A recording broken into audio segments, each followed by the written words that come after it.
ഇങ്ങ് വന്നേ.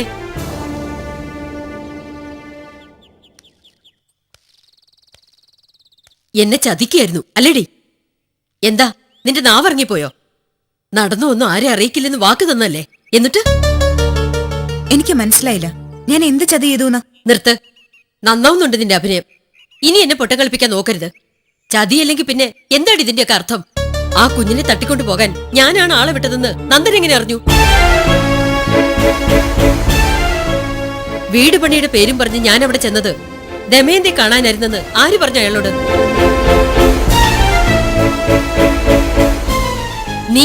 നീ ഒരാൾ മാത്രമാണ് ഈ കളിക്ക് പിന്നിൽ. എനിക്കറിയാം, നിനക്ക് അതിനുള്ള ധൈര്യം ഉണ്ടാവും.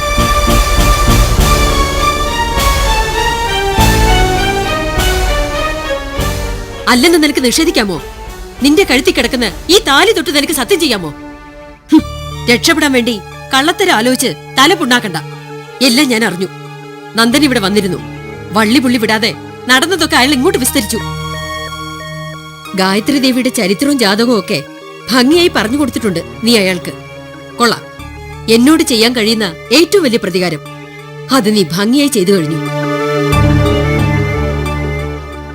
വീട്ടിനുള്ളിൽ മാത്രമല്ല എനിക്കിപ്പോ ശത്രുക്കൾ, അകത്തും പുറത്തുമെല്ലാം എന്റെ വീഴ്ച കാണാൻ കാത്തു നിൽക്കുന്നവർ. എല്ലാം നിന്റെ മിടുക്ക്, ബുദ്ധി.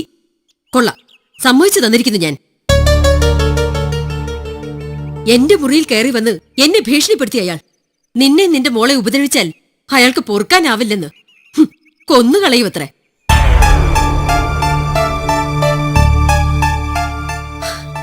രക്ഷിതാക്കൾ ഒരുപാട് പേരായി നിനക്ക്. ഇനി സൂക്ഷിക്കേണ്ടത് ഞാനാണ്. ആരുമില്ലാത്തവൾ, നാശം അടുത്തിരിക്കുന്നവൾ. മരണം വരെ ഈ വീട്ടിലൊന്ന് ജീവിക്കാൻ നിന്റെ കാല് പിടിക്കണോ ഞാൻ? പറ, എന്ത് ശിക്ഷ നീ എനിക്ക് തരാൻ പോകുന്നത്? ഏറ്റുവാങ്ങാൻ ഞാൻ തയ്യാറാ.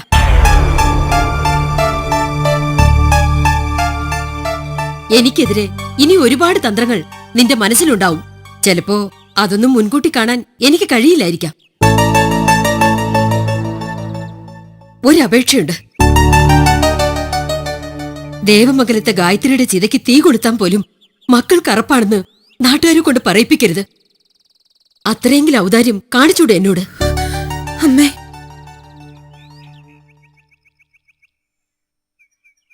എന്നെക്കുറിച്ചുള്ള ധാരണകളൊന്നും തിരുത്താൻ നിൽക്കുന്നില്ല. ഒരു കാര്യത്തിൽ അമ്മയ്ക്ക് എന്നെ വിശ്വസിക്കാം. ഇനി ഈ പ്രശ്നത്തെ ചൊല്ലി ആരും അമ്മയെ ചോദ്യം ചെയ്യാൻ വരില്ല. ഒരു നടപടിയും ഉണ്ടാവില്ല. മകളുടെ സ്ഥാനത്ത് നിന്ന് ഒരിക്കൽ കൂടി വാക്ക് തരാ ഞാൻ.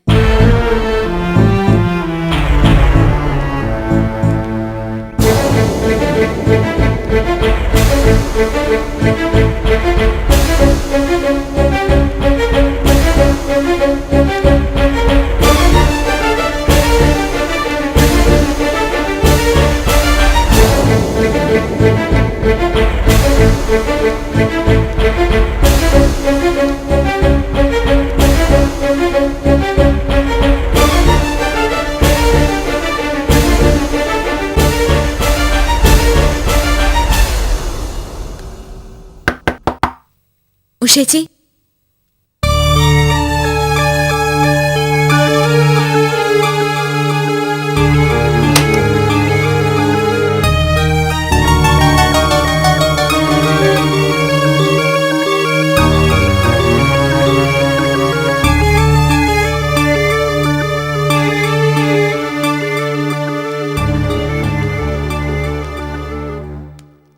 നന്ദൻ സാർ എന്നിവിടെ വന്നിരുന്നു. അമ്മ പറഞ്ഞു, കുട്ടിയെ കടത്താൻ ശ്രമിച്ചതും കൊല്ലാൻ ശ്രമിച്ചതും അയാൾ അറിഞ്ഞിരിക്കുന്നു. സാർ ഇതൊക്കെ എങ്ങനെ അറിഞ്ഞു? എങ്ങനെ അറിഞ്ഞിരിക്കാം? ഉഷേച്ചി, ഇവിടെ ഈ രഹസ്യം നമ്മൾ 3 പേര് മാത്രമേ അറിഞ്ഞിട്ടുള്ളൂ. ഞാനും ഉഷേച്ചിയും പിന്നെ അമ്മയും. അമ്മ ഒരിക്കലും ഇതൊന്നും ആരോടും പറയില്ല. പിന്നെ ഞാനും ഉഷേച്ചി. ഞാൻ പറഞ്ഞിട്ടില്ല. അപ്പോ പറഞ്ഞത് ഞാൻ തന്നെയാ. എന്തിനായിരുന്നു ഉഷേച്ചി ഇത്? ഗായത്രി ദേവി ഒന്ന് കെട്ടിയിടാൻ ഒരുപാട് ആലോചിച്ചു. അപ്പൊ തോന്നി ഈ വീടിന് പുറത്തുള്ള ഒരു ബലവാൻ കൂടി അത് അറിഞ്ഞിരിക്കുന്നത് നന്നായിരിക്കുമെന്ന്. ഒരു നല്ലതിനു വേണ്ടി അനുവാദമില്ലാതെ നിന്റെ കാര്യത്തിൽ ഞാൻ ഇത്തിരി സ്വാതന്ത്ര്യം എടുത്തു. തെറ്റായോ? എന്തെങ്കിലും അറിഞ്ഞാൽ നന്ദൻ സാർ ഇങ്ങനെയൊക്കെ തന്നെ ചെയ്യുമെന്ന് എനിക്ക് തോന്നി. അതുകൊണ്ടാ ഞാൻ ഒന്നും അറിയിക്കാതിരുന്നത്. അമ്മയാകെ പേടിച്ച മട്ട ഉഷേച്ചി. പേടിയോ? ഗായത്രി ദേവിക്കോ? നിനക്കെന്താ ശ്യാമേ, വട്ടുണ്ടോ? ഒക്കെ അവരുടെ അടവാ. എല്ലാ പൂച്ചും പുറത്താവൂന്ന് അറിഞ്ഞപ്പോ പുതിയ തന്ത്രങ്ങളുമായിട്ട് ഇറങ്ങിയിരിക്കെ തള്ള. ഒന്നും വിശ്വസിക്കരുത് നീ. എന്നാലും സാറിനെ അറിയിക്കണ്ടായിരുന്നു. നോക്കി ശ്യാമേ, നമ്മളെ തളച്ചിടാൻ അമ്മയ്ക്ക് മക്കളുടെ മുൻപിൽ ഇത്ര കള്ളക്കണ്ണീരൊഴുക്കേണ്ട കാര്യമുള്ളൂ. അപ്പോ നീയും ഞാനും പുറത്ത്. ഗായത്രി ദേവിയെ നന്നായിട്ട് അറിയാവുന്ന ഒരാൾ, അതും ദേവമംഗലത്തിന് പുറത്തുനിന്നാവുമ്പോ അത്ര പെട്ടെന്നൊന്നും തള്ളയ്ക്ക് നിന്നെ കെണിയിൽപ്പെടുത്താനാവില്ല. ഇനി പറ, ഉഷേച്ചി തെറ്റാണോ ചെയ്തേ? എന്റെ നല്ലതിനു വേണ്ടിയാ ഉഷേച്ചി ഇതൊക്കെ ചെയ്തേന്ന് എനിക്ക് മനസ്സിലാവും. ഇനി ഒരാൾ കൂടി ഇതിന്റെ പേരിൽ അമ്മ ചോദ്യം ചെയ്യാൻ പാടില്ല. അങ്ങനെ ഉണ്ടാവില്ല എന്ന് വാക്കു കൊടുത്തിട്ടാ ഞാൻ വന്നത്. ഒരു കാര്യത്തിലേ എനിക്ക് നിർബന്ധമുള്ളൂ, നിന്റെ കുഞ്ഞുങ്ങളുടെ രക്ഷ. അത് ഉറപ്പു വരുത്തിയിട്ട് വേണം വാക്കു കൊടുക്കാനും സത്യം ചെയ്യാനും. ശ്യാമേ, ഒരിക്കൽ കൂടി ചോദിക്കാം, എന്നോട് ദേഷ്യമൊന്നുമില്ലല്ലോ?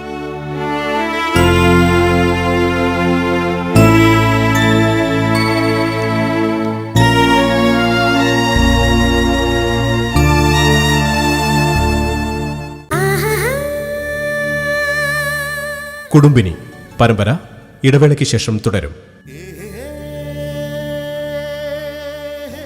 916 സംശുദ്ധി തിരിച്ചറിയാൻ ഇന്ത്യ ഗവൺമെന്റിന്റെ BIS ഏർപ്പെടുത്തിയിട്ടുള്ള സംവിധാനമാണ് ഹാൾമാർക്കിംഗ്.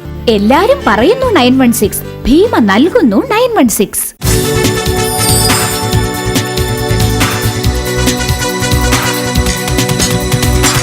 Marble Back presents Campus Birds for the Style People.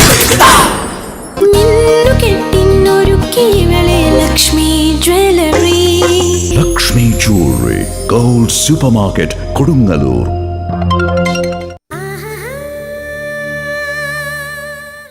കുടുംബിനി പരമ്പര തുടരുന്നു.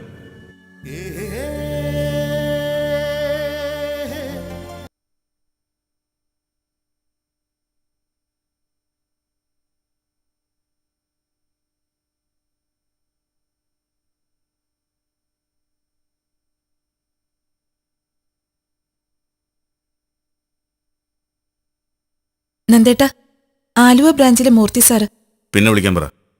എന്താ ഉടനെ സെറ്റിൽ ചെയ്യേണ്ട അത്യാവശ്യ കാര്യമെന്ന് പറഞ്ഞു. എന്തത്യാവശ്യം? അത് അയാൾ തന്നെ സോൾവ് ചെയ്തോളും. പറ്റില്ലെങ്കിൽ വേറെ പണി നോക്കട്ടെ. നീ കട്ടി. നന്ദേട്ട പ്ലീസ് ലൈനിൽ ഹോൾഡ് ചെയ്യ. ഒന്ന് പോകുന്നുണ്ടോ നീ? മനുഷ്യനോട് ഭ്രാന്തെടുത്ത് നിൽക്കുമ്പോഴാ ശല്യപ്പെടുത്താൻ. മറ.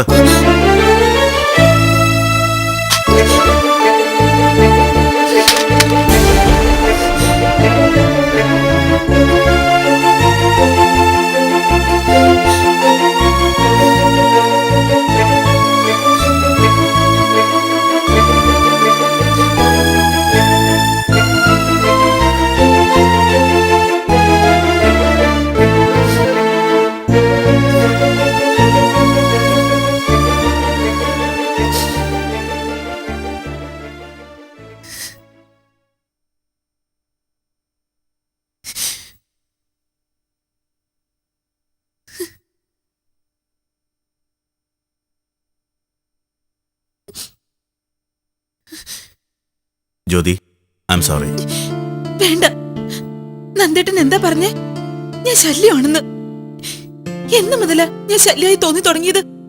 ദേ, നീ വെറുതെ ആവശ്യമില്ലാത്ത കാര്യങ്ങളൊന്നും ചിന്തിക്കല്ലേ. അങ്ങനെയാണോ ഞാൻ പറഞ്ഞതിന്റെ അർത്ഥം? ഓരോരോ കാര്യങ്ങൾ ആലോചിച്ച് മനുഷ്യൻ വട്ടളയിൽ നിന്നപ്പോഴാ ആ നശിച്ച കോൾ. അപ്പോ പെട്ടെന്നുള്ള ദേഷ്യത്തിന് പോട്ടെ. സോറി പറഞ്ഞല്ലോ ഞാൻ. ഒരു സോറി പറഞ്ഞ എല്ലാം കഴിഞ്ഞല്ലോ. ഈയിടെയായിട്ട് നന്ദേട്ടന് വീർപ്പ് മുട്ടൽ ഇത്തിരി കൂടുതലാ. അത്രയ്ക്ക് രഹസ്യങ്ങൾ മനസ്സിലടക്കി വെച്ചിട്ടുണ്ട്, എനിക്കറിയാം. രഹസ്യം? നീ എന്താ ജ്യോതി പറയുന്നേ? വേണ്ട, എന്നെ ഒളിക്കാൻ നോക്കണ്ട. ഇന്നും ഇന്നലെയൊന്നും അല്ലല്ലോ ഞാൻ ഈ ആളിനെ കാണാൻ തുടങ്ങിയത്. മനസ്സിലെന്താന്ന് ഈ മുഖത്ത് നോക്കിയാൽ എനിക്കറിയാൻ കഴിയും. അങ്ങനെയൊന്നുമില്ല ജ്യോതി, ഒക്കെ നിന്റെ തോന്നലാ. എല്ലാം എന്റെ തോന്നലാന്ന് തലേ തൊട്ട് സത്യം ചെയ്യാമോ? വേണ്ട, നമ്മുടെ മോന്റെ പേരിൽ സത്യം ചെയ്യാമോ നന്ദേട്ടന്?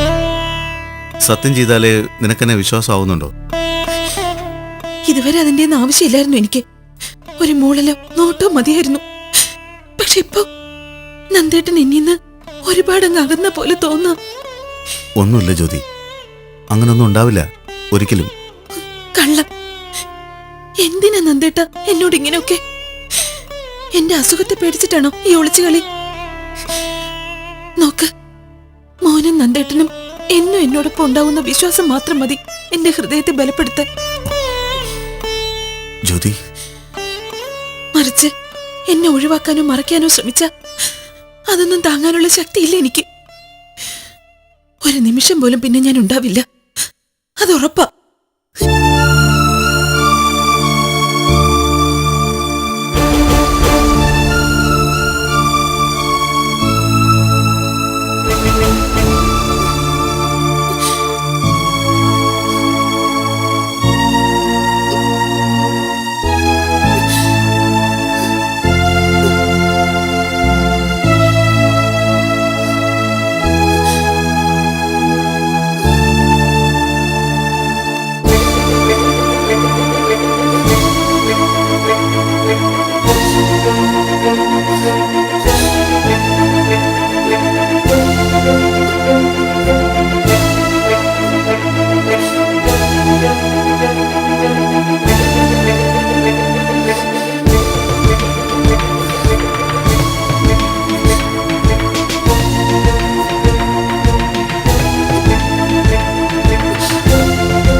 ജ്യോതി,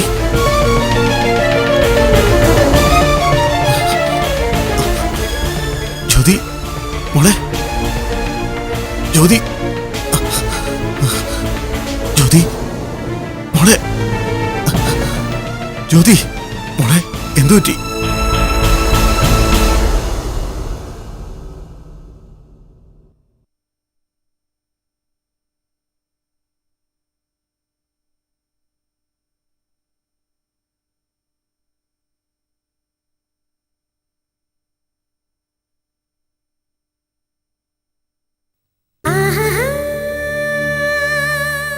കുടുംബിനി പരമ്പര ഇടവേളയ്ക്ക് ശേഷം തുടരും.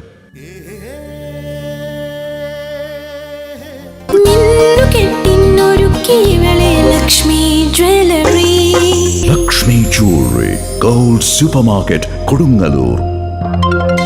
പ്രസിദ്ധ ബ്യൂട്ടി തെറാപ്പിസ്റ്റായ ഉഷ കോശി അവതരിപ്പിക്കുന്നു ഉഷ ഹെർബൽസ് വൈറ്റനിങ് മാസ്ക്. സ്വയം ഫേഷ്യൽ ചെയ്യൂ, സ്വന്തം ബ്യൂട്ടീഷ്യനാകൂ. കുടുംബിനി പരമ്പര തുടരുന്നു.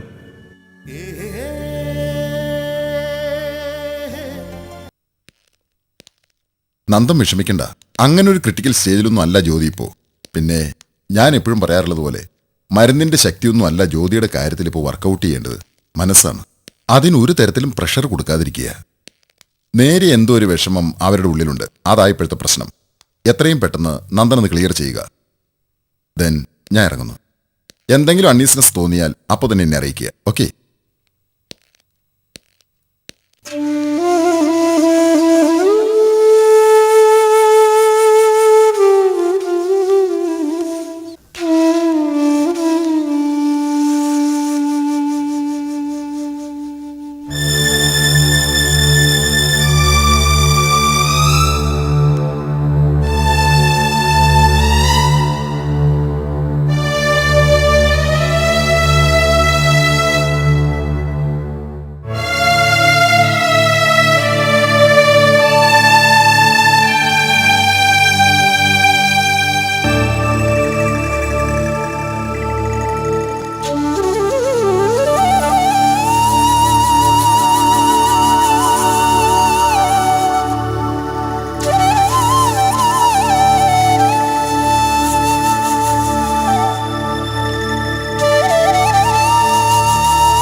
നന്ദേട്ടാ.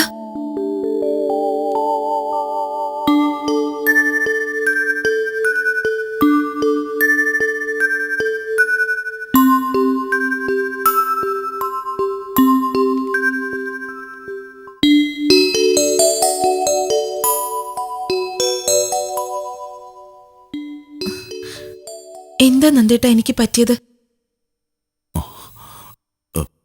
അത് ഭാരമുള്ളതെന്തോ നെഞ്ചില് കയറ്റി വെച്ചതുപോലെ. നന്ദേട്ടനെ വിളിക്കാൻ ഞാൻ ആവുന്നത് നോക്കിയതാ. കസേരന്ന് എണീറ്റത് മാത്രമേ ഓർമ്മയുള്ളൂ. കണ്ണു തുറന്നപ്പോ ഇവിടെ ഇങ്ങനെ. ഒന്നും ഓർക്കണ്ട, കിടന്നോളൂ. ഇപ്പൊ എനിക്ക് ഒരു കുഴപ്പമില്ല നന്ദേട്ടാ.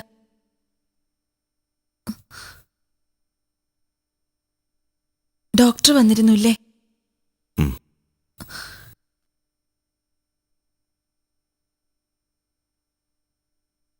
ഒരു കാര്യം ചോദിച്ചാ നന്ദേട്ടൻ പിണങ്ങോ? തമാശയായിട്ട് എടുക്കാവൂ. എനിക്കെന്തെങ്കിലും പറ്റിപ്പോയോ? ഞാൻ വെറുതെ ചോദിച്ചതാ നന്ദേട്ടാ. എനിക്കറിയില്ല ഈ മനസ്സ്. വിട്ടു പോവില്ല ഞാൻ. നന്ദേട്ടനെ മോനെ വിട്ട് എങ്ങോട്ടും പോവില്ല ഞാൻ.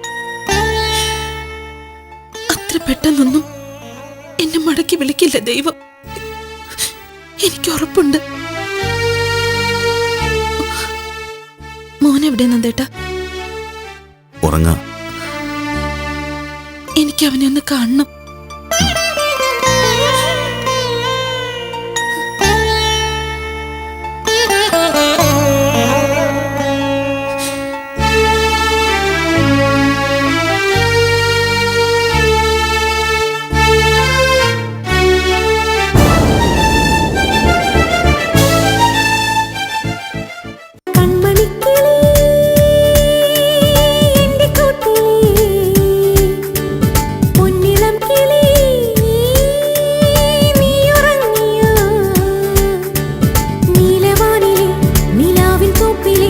മണിക്കതിർക്കിൽ